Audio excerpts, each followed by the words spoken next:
कई बार ऐसा होता है कि बहुत सारी फैक्ट्रियां होती हैं जहां पर कि जहरीले पदार्थ बनते हैं जो मनुष्य के लिए हानिकारक होते हैं। यदि कोई उन जहरीले पदार्थों के संपर्क में आते हैं तो उनको कुछ गंभीर बीमारी या फिर उनकी मौत हो सकती है। ये सब जानते हुए भी फैक्ट्री का मालिक ज़्यादा ध्यान नहीं देते हैं, लापरवाही करते हैं, जिसके चलते कई बार बहुत नुकसान हो जाता है। जहरीला पदार्थ लोगों के संपर्क में आ जाता है और लोगों को नुकसान हो जाता है, कई सारी मौतें भी हो जाती हैं। तो क्या ऐसे जहरीले पदार्थों पर, ऐसे जहरीले जो सामान है, सामग्री है, उसको बेचने पर या उसको अपने पास रखने पर किसी तरह का रोक लगाई जा सकती है या उसके लिए कोई दंड का प्रावधान दिया गया है? मित्रों, मैं डॉक्टर इरशाद खानम आइला टॉक्स चैनल पर आप सभी लोगों का एक बार फिर से स्वागत कर रही हूँ। आज के वीडियो में हम इसी टॉपिक पर चर्चा करने वाले हैं कि कोई मान हानिकारक विषय है, जिनको ऐसी सामग्री है जिनको मुद्रित किया जा रहा है, उत्कीर्ण किया जा रहा हो, ये ऐसे जहरीले पदार्थ हैं जो जनता के लिए खतरे वाले हैं, तो क्या उनको बेचना या बेचने का कॉन्ट्रैक्ट करना, ये सब कहाँ पे प्रावधानित किया गया है, इनको कैसे रोका जा सकता है और किन धाराओं के अंतर्गत इनको हम रोक सकते हैं? भारतीय दंड संहिता 1860 धारा 502 जो ये कहती है कि मान हानिकारक विषय रखने वाले मुद्रित या उत्कीर्ण सामग्री का बेचना। तो हम इसकी डेफिनेशन को देखते हैं।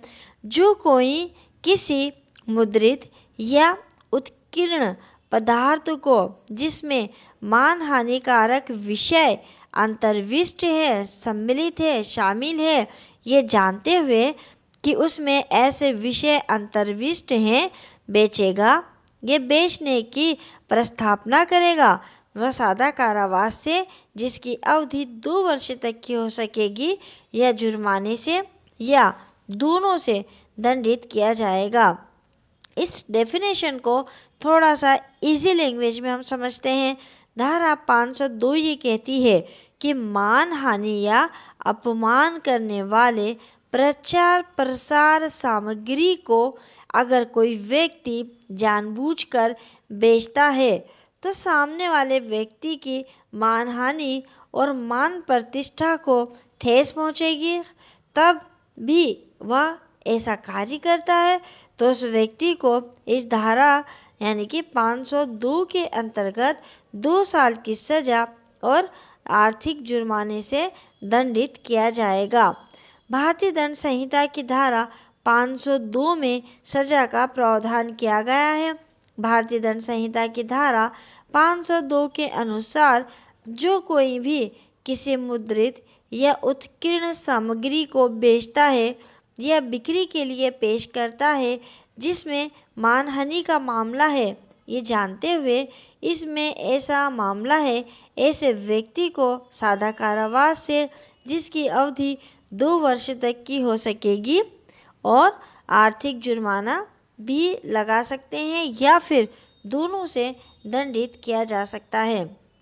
इसमें अगर हम लागू अपराध की बात करें तो पहला है मान हानिकारक विषय रखने वाले मुद्रित या उत्कीर्ण सामग्री को बेचना, ये जानते हुए कि उसमें लोक अभियोजक द्वारा राष्ट्रपति, लोक अभियोजक यानी सरकारी वकील द्वारा राष्ट्रपति या उपराष्ट्रपति या राज्य के राज्यपाल या संघ राज्य क्षेत्र के प्रशासक या मंत्री के खिलाफ उनके सार्वजनिक कार्यों के निर्वहन में उनके आचरण के संबंध में की गई कोई शिकायत अनुसार स्थापित मानहानि का विषय अंतर्विष्ट हो। अगर ऐसी कोई सामग्री है जिसमें इन सभी के बारे में कोई मानहानिकारक लेख हो तो उसमें 2 वर्ष तक का सादा कारावास, आर्थिक दंड या दोनों। ये एक जमानती और गैर संज्ञेय अपराध है और सत्र न्यायालय द्वारा इसका विचारण किया जा सकता है।